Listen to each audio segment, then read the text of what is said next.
Meron ka ba nito? 5 peso year 2000? Alam mo ba na semi hard to find na itong bariyang ito? Kung sakaling meron ka nito, bibilin ko to sa'yo. Comment mo lang sa baba, bibilhin ko yan. Doble ng presyong alam mo.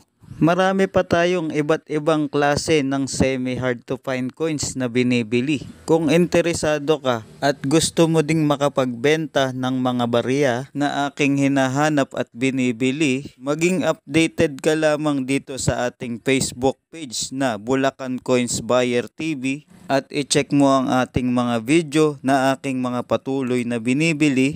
100% sure ako na ikaw na ang susunod kong mabibilihan. So ano pang hinihintay mo? Sundin lamang ang proseso. Mag-like, share, comment, and subscribe. Pag nagawa mo yan, message mo lang ako. Hihintayin ko ang message mo at ako na ang bahala sa iyo.